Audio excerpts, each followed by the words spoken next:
California, until 7:15 p.m. PDT. At 4:10 p.m. PDT, Doppler radar indicated thunderstorms producing heavy rain across the warned area.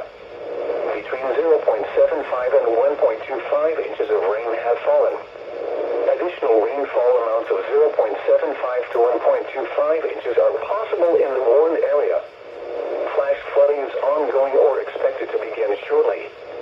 Hazard: life-threatening flash flooding. Thunderstorms producing flash flooding. Source: radar. Impact: life-threatening flash flooding of creeks and streams, urban areas, highways, streets, and underpasses.